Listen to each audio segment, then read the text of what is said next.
Hello friends. तो स्वागत है आपका हमारे YouTube channel MS exam study में। तो फ्रेंड्स, आज हम आपके लिए लेके आए हैं CTET 2019 CDP यानी बाल विकास एवं शिक्षा छात्र के प्रीवियस ईयर क्वेश्चन पेपर। तो चलिए फ्रेंड्स, शुरू करते हैं। आज का हमारा पहला क्वेश्चन है, भाषा के अर्जन एवं विकास के लिए सर्वाधिक संवेदनशील अवधि कौन सी है? A जन्मपूर्व अवधि, B प्रारंभिक बाल्यावस्था, C मध्य बाल्यावस्था, D किशोरावस्था। तो देखिए फ्रेंड्स, सबसे पहले हम इसमें देखेंगे हमसे पूछा क्या है कि भाषा अर्जन एवं विकास के लिए सर्वाधिक संवेदनशील अवधि कौन सी है। तो भाषा अर्जन होता क्या है? भाषा अर्जन होता है जब हम किसी भाषा को स्वतः ही सीख जाते हैं। मीन्स उसे सीखने के लिए हमें किसी भी चीज़ की ज़रूरत नहीं पड़ती। जैसे कि हमारी मातृभाषा, हमें हमारी मातृभाषा सीखने के लिए किसी भी चीज़ की ज़रूरत नहीं पड़ती। तो इसका हमारा सही आंसर हो जाएगा ऑप्शन बी, प्रारंभिक बाल्यावस्था। तो चलिए फ्रेंड्स, नेक्स्ट क्वेश्चन पे चलते हैं। क्वेश्चन नंबर 2 है हमारा, निम्नलिखित में से कौन सी लॉरेंस कॉल्बर्ग के द्वारा प्रस्तावित नैतिक विकास की एक अवस्था है? ए प्रसुप्ति अवस्था, बी सामाजिक अनुबंधन अभिविन्यास, सी मूर्त संक्रियात्मक अवस्था, डी उद्योग बनाम अधीन अवस्था। तो इसका हमारा सही आंसर हो जाएगा बी, सामाजिक अनुबंधन अभिविन्यास अवस्था। नेक्स्ट क्वेश्चन, हमारा नेक्स्ट क्वेश्चन है, कक्षा में परिचर्चा के दौरान एक शिक्षक प्राय लड़कियों की तुलना में लड़कों पर अधिक ध्यान देता है, यह किसका उदाहरण है? ए जेंडर पक्षपात, बी जेंडर पहचान, सी जेंडर संबंधता, डी जेंडर समरूपता। तो इसका हमारा सही आंसर हो जाएगा ऑप्शन ए, जेंडर पक्षपात। नेक्स्ट क्वेश्चन, तो हमारा क्वेश्चन नंबर 4 है, बच्चों में जेंडर रूढ़वादिता एवं जेंडर भूमिका अनुरूपता को कम करने के लिए निम्नलिखित में से कौन सी पद्धति प्रभावशाली है? ए जेंडर पक्षपात के बारे में परिचर्चा, बी जेंडर विशिष्ट भूमिकाओं को महत्व देना, सी जेंडर पृथक खेल समूह बनाना, डी जेंडर पृथक बैठने की व्यवस्था करना। तो फ्रेंड्स, इसका हमारा सही आंसर हो जाएगा ऑप्शन ए, जेंडर पक्षपात के बारे में परिचर्चा। चलिए नेक्स्ट क्वेश्चन पे चलते हैं। हमारा क्वेश्चन नंबर 5 है, निम्नलिखित में से किस मनोवैज्ञानिक ने बच्चों में ज्ञान के सक्रिय जिज्ञासु के रूप में देखते हुए उसके चिंतन पर सामाजिक एवं सांस्कृतिक विषय वस्तुओं के प्रभाव को महत्व दिया है? ए जॉबी वॉटसन, बी लेव वाइगोस्की, सी जीन पियाजे, डी लॉरेंस कॉल्बर्ग। तो देखिए फ्रेंड्स, इस क्वेश्चन में हम देखेंगे कि जहाँ पे भी हमारा सामाजिक और सांस्कृतिक वर्ड देखने को मिल जाए तो वो हमारा संबंध होगा लेव वाइगोस्की से। तो इसका हमारा सही ऑप्शन हो जाएगा बी, लेव वाइगोस्की। चलिए नेक्स्ट क्वेश्चन पे चलते हैं। हमारा क्वेश्चन नंबर 6 है, जिंगसोली पहेली को करते समय 5 वर्ष की नजमा स्वयं से कहती है, नीला टुकड़ा कहाँ है? नहीं, ये वाला नहीं, गाढ़े रंग वाला, जिससे ये जूता पूरा बन जाएगा। इसी प्रकार की वार्ता को वाइगोस्की किस तरह संबोधित करते हैं? तो इसका हमारा पहला ऑप्शन है व्यक्तिगत वार्ता, बी जोर से बोलना, सी पाड़ को इंग्लिश में बोलते हैं स्क्रैफोल्डिंग, डी आत्मकेंद्रित वार्ता। तो इसका हमारा सही ऑप्शन हो जाएगा ए, व्यक्तिगत वार्ता। चलिए नेक्स्ट क्वेश्चन पे चलते हैं। हमारा नेक्स्ट क्वेश्चन है क्वेश्चन नंबर 7, बच्चों को संकेत देना तथा आवश्यकता पड़ने पर सहयोग प्रदान करना निम्नलिखित में से किसका उदाहरण है? ए प्रबलन, बी अनुबंधन, सी मॉडलिंग, डी पाड़। तो देखिए फ्रेंड्स, इस क्वेश्चन में हमारा पूछ रहा है कि बच्चे को संकेत देना या फिर आवश्यकता पड़ने पर उसे हेल्प देना। तो वो क्या होता है? इसे हमारे वाइगोस्की ने कहा है कि ये होता है हमारा पाड़ यानी डी स्क्रैफोल्डिंग। अब स्क्रैफोल्डिंग क्या होती है? ये होती है एक टेम्पररी हेल्प होती है। जैसे कि कोई छोटा बच्चा है, जब वो साइकिल चलाना सीखता है तो उसे क्या कहते हैं, जब साइकिल चलाना सीखता है तो उसे उसके मम्मी पापा के द्वारा जो थोड़ी सी हेल्प दी जाती है, स्टार्टिंग में जो हेल्प दी जाती है, तो उसे हम बोलते हैं स्क्रैफोल्डिंग यानी कि पाड़। इसका हमारा सही ऑप्शन हो जाएगा ऑप्शन डी। चलिए फ्रेंड्स, नेक्स्ट क्वेश्चन पे चलते हैं। हमारा क्वेश्चन नंबर 8 है, निम्नलिखित व्यवहारों में से कौन सा जीन पियाजे के द्वारा प्रस्तावित मूर्त संक्रियात्मक अवस्था को अवशेषित करता है? तो ए परिकल्पित निगमनात्मक तर्क साध्यात्मक विचार, बी संरक्षण कक्षा समावेशन, सी स्थगित अनुकरण पदार्थ स्थायित्व, डी प्रतीकात्मक खेल और विचारों की अनुक्रियामणि। तो इसका हमारा सही ऑप्शन हो जाएगा ऑप्शन बी संरक्षण एवं कक्षा समावेशन। चलिए फ्रेंड्स नेक्स्ट क्वेश्चन पे चलते हैं। हमारा नेक्स्ट क्वेश्चन है क्वेश्चन नंबर 9। बच्चों के संज्ञानात्मक विकास के संदर्भ में निम्नलिखित में से कौन सी जीन पियाजे की संरचना है? ए स्कीमा, बी अवलोकन अधिगम, सी अनुबंधन, डी प्रबलन। तो इसका हमारा सही ऑप्शन हो जाएगा option A schema. Next question, हमारा नेक्स्ट क्वेश्चन है क्वेश्चन नंबर 10। आकलन का प्राथमिक उद्देश्य क्या होना चाहिए? ए विद्यार्थियों के लिए श्रेणी निश्चित करना, बी संबंधित अवधारणाओं के बारे में बच्चों की स्पष्टता तथा भ्रांतियों को समझना, डी विद्यार्थियों के प्राप्तांकों के आधार पर उनको नामांकित करना, डी रिपोर्ट कार्ड में उत्तरी या अनुत्तरी अंकित करना। तो देखिए फ्रेंड्स, इसमें हमारे कुछ जो वर्ड हैं वो नेगेटिव होते हैं, जैसे कि हम अनुत्तरी या उत्तरी करना, तो ये तो आपको बिल्कुल भी नहीं करना है क्योंकि ये हमारे नेगेटिव वर्ड होते हैं। और हमारा इसका जो सही आंसर है वो हो जाएगा ऑप्शन बी संबंधित अवधारणाओं के बारे में बच्चों की स्पष्टता तथा भ्रांतियों को समझना। नेक्स्ट क्वेश्चन पे चलते हैं। हमारा नेक्स्ट क्वेश्चन है क्वेश्चन नंबर 11। निम्नलिखित कथनों में से कौन सा बुद्धि के बारे में सही है? तो क्वेश्चन नंबर ऑप्शन ए बुद्धि एक निश्चित योग्यता है जो जन्म के समय से ही निर्धारित होती है। ऑप्शन बी बुद्धि को मानकीकृत परीक्षणों के प्रयोग से सटीक रूप से मापा या निर्धारित किया जाता है। देखिए फ्रेंड्स, जो हमारा ये वर्ड होता है ना मानकीकृत, ये जो वर्ड होता है ये हमारा नेगेटिव वर्ड होता है, तो ये तो ऑप्शन बिल्कुल ही नहीं होगा। ऑप्शन सी बुद्धि एक सकारात्मक कारक एवं एकाकी विशेषज्ञ है।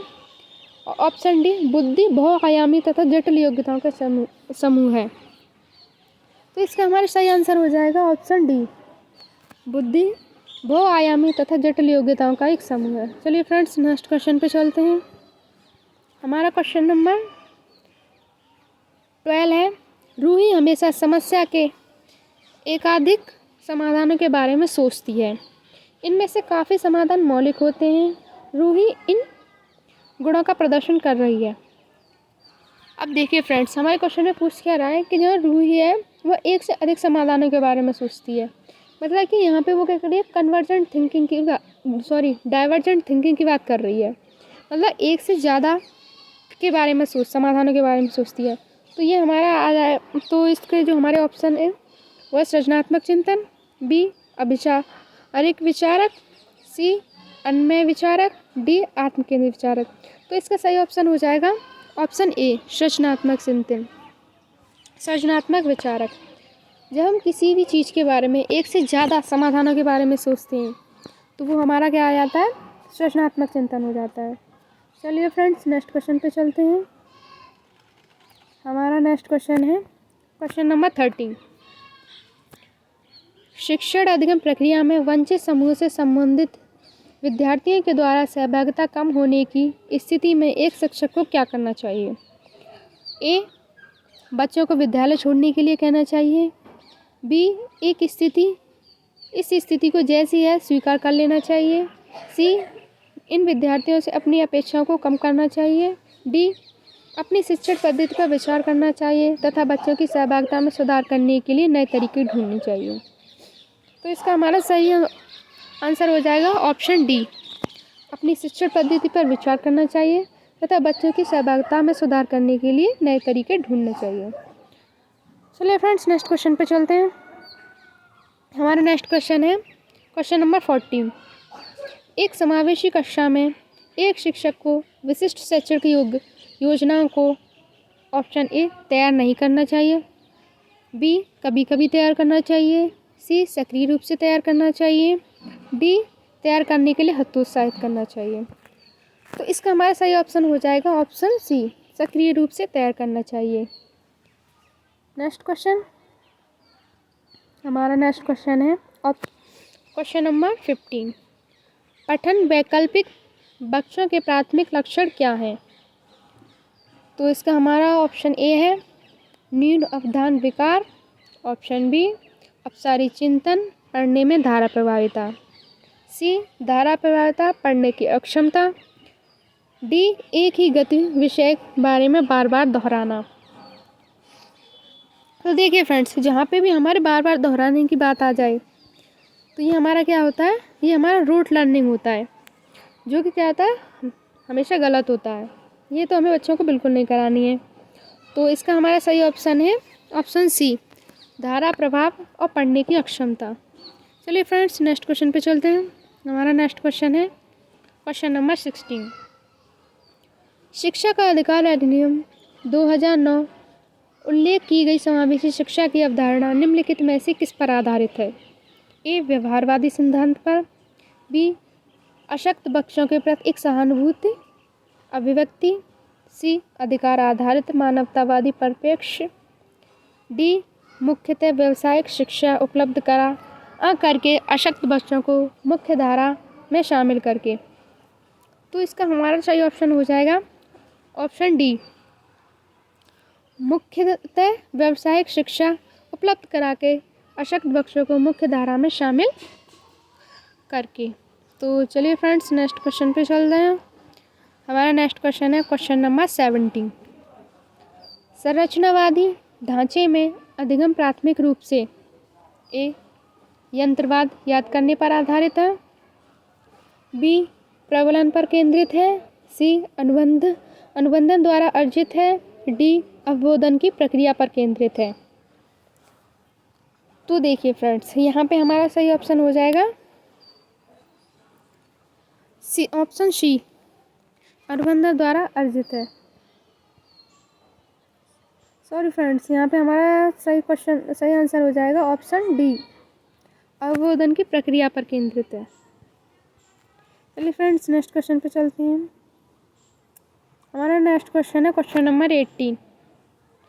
अनेक घटनाओं के बारे में बच्चों के द्वारा बनाए गए सहानुभूति सिद्धांतों के संदर्भ में एक शिक्षिका को क्या करना चाहिए? ए बच्चों को इन सिद्धांतों को अनदेखा करना चाहिए, बी बच्चों को दंडित करना चाहिए, सी बार बार याद करने द्वारा ही सिद्धांत से बदल देना चाहिए, डी प्रतिकूल प्रमाण एवं उदाहरणों की प्रस्तुति करके बच्चों के इन सिद्धांतों को चुनौती देनी चाहिए। तो यहाँ पे हमारा सही आंसर हो जाएगा ऑप्शन डी, प्रतिकूल प्रमाण पत्र एवं उदाहरणों की प्रस्तुति करके बच्चों को इन सिद्धांतों की चुनौती देनी चाहिए। चलिए फ्रेंड्स, नेक्स्ट क्वेश्चन है हमारा क्वेश्चन नंबर 19। छात्र केंद्रित शिक्षा शास्त्र की क्या विशेषता है?